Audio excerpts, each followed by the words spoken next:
जय श्री राम दोस्तों, कैसे हैं आप सब। आई होप हनुमान जी की कृपा से आप सब बहुत अच्छे होंगे। आज मैं छोटा सा उपाय लेकर आई हूँ आप सभी के लिए, एक दिन का हनुमान चालीसा संकल्प, क्योंकि बहुत ही शुभ दिन आने वाला है और वो दिन है देव प्रबोधनी एकादशी। यानी कि उस दिन देव उठते हैं, देव उठनी एकादशी भी लोग बोलते हैं। बहुत ही उस दिन से मतलब ना सारे शुभ कार्य शुरू हो जाते हैं। शादी विवाह, मुंडन, गृह प्रवेश, ये सारी चीजें शुरू हो जाती हैं। यानी कि लोग उस दिन से ही स्टार्ट करते हैं।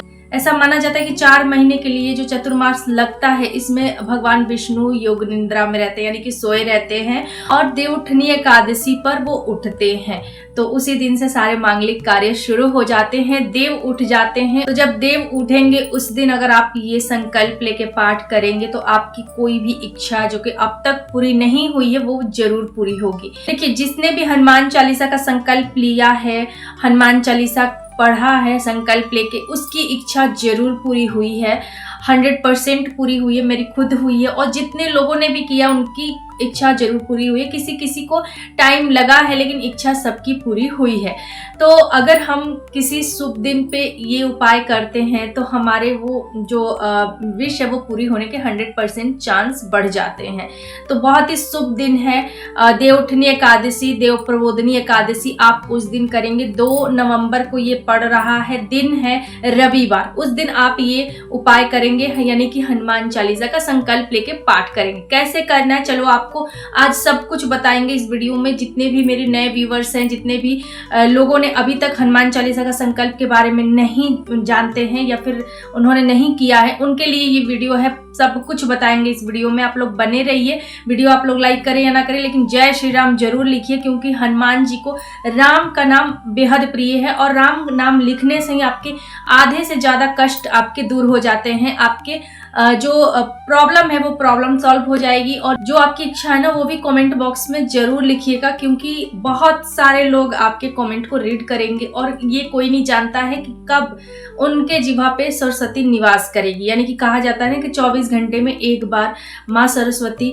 हर किसी के जीभ पर निवास करती है। और मान लीजिए जो भी आपकी इच्छा पड़ रहा है, उसी समय माँ सरस्वती उसके जीभ पर निवास की और वो आपकी इच्छा पूरी हो गई। तो इस तरह से अपनी इच्छा जो है, अपनी विश जो है, वो कमेंट में जरूर लिखना।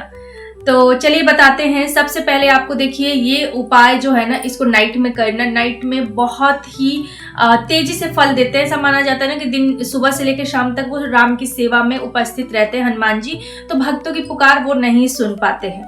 आपको क्या करना है, इवनिंग में ये उपाय करनी है, यानी कि इवनिंग में आपको संकल्प लेना है। शाम के टाइम में जैसे 8 बजे 9 बजे के बाद ही आपको ये संकल्प करना है। आपको नहा धोकर शुद्ध हो जाना है, साफ सुथरे कपड़े पहन लेने हैं, धुले हुए। पीरियड वाले कपड़े ना पहने जो महिलाएं उनके लिए। और नियम आपको जरूर फॉलो करना है, नॉनवेज नहीं लेना है, लहसुन प्याज नहीं लेना है, ब्रह्मचर्य का पालन करना है, और पीरियड में इसको नहीं करना है, ठीक है। उसके बाद आपको बैठ जाना है आसन पे। एक आसन बिछा लीजिए, रेड कलर या येलो कलर का आसन लेकर आप उस पर बैठ जाइए। उसके बाद आपको हनुमान जी की मूर्ति या फिर हनुमान जी का फोटो कुछ भी आपके घर में होना चाहिए। नहीं है तो आप ले आइए। राम दरबार भी होना चाहिए, नहीं है तो ले आइए, ठीक है। एक गिलास में पानी, एक लोटे में पानी रख लीजिए। और अगर आपके घर के मंदिर में इतना जगह नहीं है कि आप वहां बैठकर पाठ कर सके, तो आप अलग से चौकी लगाकर उस पे लाल कपड़ा बिछा लीजिए और हनुमान जी और राम दरबार का फोटो रखकर आप ये उपाय कर सकते हैं। तो अगर मंदिर में जगह है तो आप ऐसे ऊंचाई पे, किसी किसी को होता है ना, तो आपको बैठ के नीचे ही पाठ करना। सारा कुछ आप ऊपर रख दीजिए। जो कुछ भी मैं बता रही हूँ, जैसे भी बता रही हूँ, वो सारा पूजा पाठ आप ऊपर कर लेंगे, लेकिन बैठ के आप नीचे पाठ करना स्टार्ट करेंगे। तो ये संकल्प आपको सिर्फ और सिर्फ करना है एक दिन का। एक दिन आपको कितना हनुमान चालीसा पढ़ना है वो भी बताएंगे। राम दरबार और हनुमान जी का फोटो रखने के बाद आपको उनकी पूजा करनी है, उनको पुष्प अर्पित करना है, चंदन अर्पित करना है। लाल चंदन मिलता है तो बहुत अच्छा है, नहीं तो आप नॉर्मल जो चंदन आता है पीला वाला, वो भी लगा सकते हैं। पीला सिंदूर चमेली के तेल में मिक्स करके जरूर उनके चरणों में लगाइएगा। पुरुष भक्त उनके मस्तक पे कर सकते हैं, महिला भक्त उनके चरणों में लगाएंगे, ठीक है। उसके बाद आपको फूल पत्ती चढ़ाने के बाद आप वहां पे भोग अर्पित करेंगे हनुमान जी को।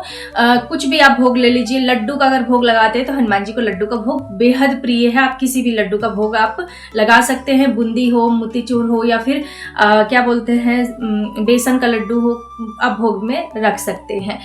अब आपको क्या करना है, अब आपको ग्लास में पानी रखना है और एक लोटे में पानी रखना है। अब एक दिया प्रज्वलित करना है, क्योंकि दिया जब भी आप ये पाठ करते हैं, ये संकल्प लेते हैं, तो बिना दिया प्रज्वलित किए कोई भी हमारी पूजा पाठ अधूरी मानी जाती है, क्योंकि अग्नि साक्षी होते हैं, वो दीप साक्षी होती है हमारी हर पूजा पाठ की। तो दिया रखेंगे और दिया आप तिल के तेल का लगाइए या फिर आप चमेली का तेल का लगाइए। अगर इनमें से कुछ भी नहीं है तो आप घी का भी दिया लगा सकते हैं, लेकिन ज़्यादा अच्छा होता है तिल के तेल या फिर चमेली के तेल का। तो आप दिया रखेंगे, उसके बाद आपको धूप वहाँ पे लगाना है और अब बैठ जाना है पाठ करने। एक माला ले लीजिए और सबसे पहले देखिए, जैसे कि कोई भी पूजा पाठ हम करते हैं संकल्प लेके, तो गणेश जी की वंदना करना बहुत शुभ होता है और मतलब प्रथम पूज्य देव है, तो बिना उनका कोई भी पूजा पाठ अधूरा माना जाता है। तो पहले उनको याद करेंगे, गणेश जी की वंदना करेंगे।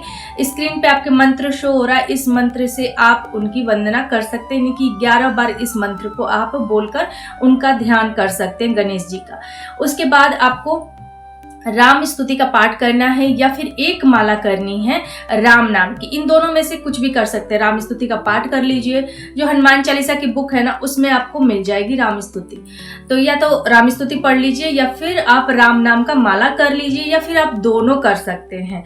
तो जो माला आप लेंगे या तो रुद्राक्ष की लेंगे या फिर आप जो तुलसी का माला होता है वो भी ले सकते हैं। जो भी आपके पास है उस माला से कर लीजिए। अगर माला नहीं है तो कोई बात नहीं, आप सिर्फ राम स्तुति का ही पाठ कर सकते हैं। गणेश जी की वंदना करने के बाद आपको संकल्प लेना है कि आप हाथ में ले लीजिए थोड़ा सा पुष्प, अक्षत, पैसा, पानी लेकर आपको संकल्प बोलना है। अपना नाम, पिता का नाम, गोत्र, पक्ष, तिथि, समय, दिन, कहाँ है, एड्रेस अपना बोलना है, आप किस राज्य में हैं, किस शहर से हैं और आप कि क्या परेशानी है, किस परेशानी के लिए या फिर किस इच्छा के लिए आप ये संकल्प ले रहे हैं हनुमान जी का, वो बोलते हुए, और कितने दिन का पाठ करेंगे ये भी बोलना है कि मैं एक दिन 100 हनुमान चालीसा पढ़ूंगा या फिर पढ़ूंगी।